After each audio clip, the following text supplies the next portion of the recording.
Halo Bapak Ibu dan Saudara-saudari yang kasih Tuhan, senang sekali hari ini kita berjumpa kembali dalam pekan yang baru, dalam hari yang baru. Dan beberapa minggu terakhir, beberapa pekan terakhir, saya tidak bisa menyapa Bapak Ibu melalui video. Dan senang sekali pada hari ini kita bisa berjumpa di dalam renungan harian, di dalam video. Nah, sebelum kita bersama-sama merenungkan firman Tuhan, mari kita berdoa terlebih dahulu. Kami bersyukur Tuhan untuk setiap nafas kehidupan yang Tuhan anugerahkan kepada kami. Sungguh kami bersyukur karena kami memiliki Allah yang begitu baik, Allah yang begitu mengasihi kami. Sebentar kami akan bersama-sama mengawali hari kami, mengawali pekan kami dengan merenungkan firman Tuhan. Kiranya Tuhan yang membuka hati dan pikiran kami, supaya kami mengerti apa yang menjadi kehendak Tuhan, dan kiranya Roh Kudus memampukan kami untuk berjalan di dalam kehendak Tuhan. Terima kasih ya Tuhan, di dalam nama Tuhan Yesus kami berdoa, haleluya, amin. Bacaan kita pada hari ini berdasarkan 2 Raja-Raja pasal 23. 2 Raja-Raja pasal 23 ayat yang ke-25. 2 Raja-Raja pasal 23 ayat yang ke-25 yang berbunyi demikian. Sebelum dia, tidak ada raja seperti dia yang berbalik kepada Tuhan dengan segenap hatinya dan dengan segenap jiwanya dan dengan segenap kekuatannya, sesuai dengan segala Taurat Musa, dan sesudah dia tidak ada lagi yang bangkit seperti dia. Demikian pembacaan firman Tuhan. Yang berbahagia adalah setiap dari kita yang mendengarkan, merenungkan, memelihara, bahkan diberikan kekuatan untuk melaksanakan di dalam kehidupan sehari-hari. Haleluya. Bapak Ibu dan saudara-saudari yang dikasih Tuhan, kalau kita diberikan sebuah alat atau teknologi atau bahkan kesempatan untuk melakukan survei begitu ya, kira-kira kalau di survei, orang yang berbicara di belakang kita atau berbicara tentang kita, kesaksian apa yang akan mereka sampaikan gitu tentang kita? Adakah kesaksian yang disampaikan rata-rata adalah hal yang baik, atau malah rata-rata adalah hal yang buruk? Entah dari sikap kita, dari penampilan mungkin, dari apapun yang bisa dibicarakan. Jadi kalau misalnya bisa dilakukan survei, kira-kira banyak yang mana gitu, atau lebih sering yang mana orang membahas kita, apakah hal yang baiknya, apakah hal yang buruknya. Dan ya itu ada banyak faktor ya, memang dari diri kita sendiri, mungkin dari relasi kita dengan orang lain, dan ada banyak sekali faktor. Tetapi jadi penasaran nih, kalau misalnya kita melakukan survei atau melakukan apapun, lebih banyak yang mana ya orang membahas kita ini, baiknya atau buruknya. Nah, hari ini kita membaca sebuah ayat yang merupakan sebuah catatan dalam Alkitab tentang seorang raja yang bernama Yosia.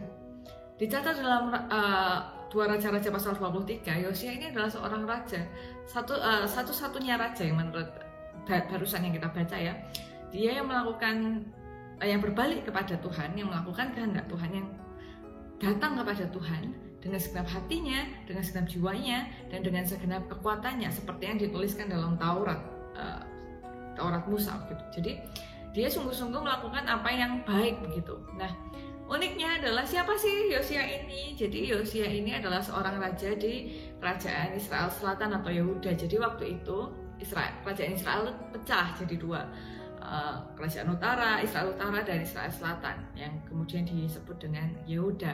Nah, di dalam Alkitab, di dalam raja-raja ini dicatat, di Tawarik juga ada, di dalam raja-raja ini dicatat tentang daftar-daftar para raja selama masa pemerintahannya dan bagaimana sikap mereka kepada Tuhan. Jadi yang dicatat kebanyakan itu. Jadi misalnya raja ini di Israel Utara atau Israel Selatan atau Yehuda, namanya siapa, anak dari siapa, dan apakah ia melakukan hal yang benar atau hal yang jahat di hadapan Tuhan. Itu yang dicatat dalam Alkitab. Nah, Yosia ini adalah seorang raja yang unik karena ia diteguhkan itu ketika usianya masih 8 tahun. Ini bisa dibaca di 2 Raja-Raja pasal 22 ayat 1-2.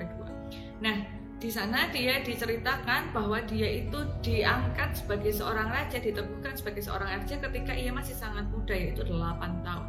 Dan anak berusia 8 tahun ini ketika diteguhkan menjadi raja, ia melakukan hal yang benar di hadapan Tuhan. Jadi dia nggak melakukan hal yang jahat, justru melakukan hal yang benar.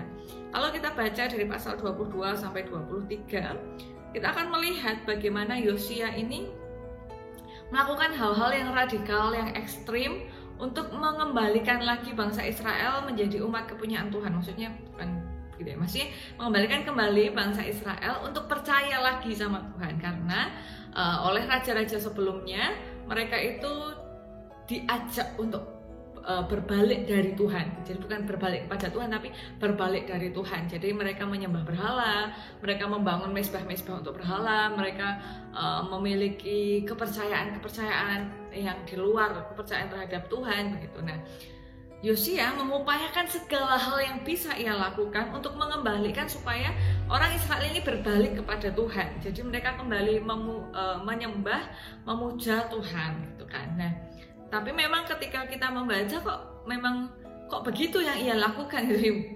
Ya mungkin karena perbedaan konteks ya, kita perlu pahami bahwa konteks yang terjadi saat itu tuh konteks yang terjadi ribuan tahun yang lalu yang tidak sama dengan sekarang. Kalau misalnya dilakukan sekarang ya nggak bisa, itu akan berkaitan dengan hak asasi manusia dan lain-lain kan.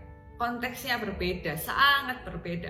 Nah, jadi nggak perlu jadi perdebatan, kok gitu kok berkenan di hadapan Tuhan ya.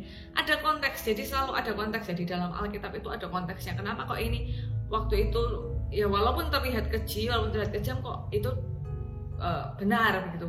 Kenapa kok itu nggak masuk dalam dosa dan lain-lain? Tapi itu konteksnya masing-masing. Nah, saya tidak kita bahas di sini. Dan kemudian si Yosia ini pada akhirnya setelah segala yang ia lakukan, ya dicatat dalam Alkitab sebagai raja, satu-satunya raja yang kemudian dengan segenap hati, jiwa dan kekuatan berbalik kepada Tuhan. Dan bahkan dinyatakan tidak ada pernah raja yang seperti itu dan tidak ada lagi raja yang seperti dia. Jadi the one and only, satu-satunya raja yang hidupnya mengupayakan kembalinya bangsanya untuk menyembah Tuhan dengan segala yang ia miliki, dengan segala upaya yang bisa dia lakukan. Nah, hal ini menjadi menarik bagi kita semua untuk merefleksikan. Ketika nama Yosia dicatat, kesaksian yang dituliskan tentang dia adalah kesaksian bagaimana dia berupaya sekali untuk kembali taat kepada Tuhan. Dia berupaya membawa bangsanya untuk kembali kepada Tuhan. Nah, ketika orang mencatat kehidupan kita, ketika hidup kita menjadi sebuah kesaksian sebagai Alkitab yang terbuka, kan hidup manusia ini kan Alkitab yang terbuka ya. Apa yang orang akan ceritakan tentang kehidupan kita? Apakah kemudian orang ini akan bercerita bahwa tidak ada lagi orang yang sebaik bapak atau ibu itu, dia itu orang yang paling baik, atau tidak ada lagi orang yang lebih ramah daripada bapak atau ibu itu adalah orang yang sangat ramah, tidak ada orang yang seramah itu lagi, atau orang yang begitu perhatian, tidak ada yang perhatian lagi, orang yang begitu menyenangkan, dia adalah orang paling menyenangkan yang pernah saya kenal, atau jangan-jangan justru kayak bapak ibu itu adalah orang yang paling kecil yang pernah saya kenal, itu mereka itu paling jahat, atau mereka itu paling licik. Nggak ada loh orang selicik mereka di lingkungan saya, selain mereka itu nggak ada. Mereka itu orang paling jahat, paling kasar, paling tidak menyenangkan di dunia ini ya mereka gitu. Nah, ini menjadi sebuah pengingat bagi kita bahwa hidup kita ini adalah sebuah kesaksian, hidup kita ini adalah sebuah Alkitab yang terbuka. Bukan berarti kita harus jaga image begitu ya, ketika ada orang lain gitu kita acting atau kita berpura-pura, kita melakukan hal yang sebenarnya bukan kita ya. Ada beda ya antara persona dan munafik gitu. Kalau persona kan ya memang kita berusaha menempatkan diri di hadapan orang dan di hadapan yang baik gitu ya, kan ada etikanya. Jadi misalnya ketika Bapak Ibu melihat saya mengobrol dengan Bapak Ibu sekalian, dengan jemaat atau dengan orang-orang yang lebih tua atau bagaimana, atau akan berbeda ketika saya mengobrol dengan teman-teman saya dari remaja begitu ya. Beda, itu bukan ya, mungkin Bapak Ibu juga gitu ya, ketika ngobrol sama teman-temannya atau ngobrol sama pejabat atau sama orang lain atau orang yang lebih tua begitu dihormati kan beda ya.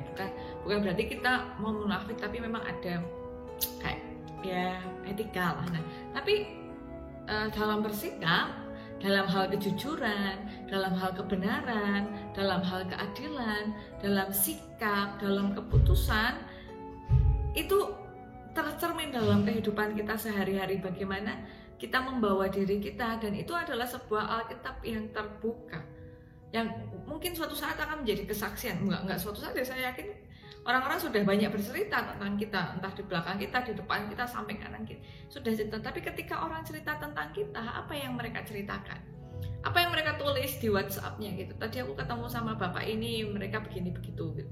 Apa yang mereka ceritakan tentang kita, apa yang mereka saksikan tentang kehidupan kita. Ini menjadi sebuah pengingat bagi kita bahwa mari kita mencoba menjadi orang-orang yang yang ketika orang bercerita tentang kita itu mereka bilang, orang ini benar-benar loh hidupnya itu benar-benar taat sama Tuhan dan sama sesamanya itu sungguh baik. Dia itu dalam kehidupannya itu benar-benar mengutamakan Tuhan di dalam setiap keputusannya. Nah, mari bersama-sama berjuang di kehidupan kita yang yang disaksikan oleh banyak orang ini.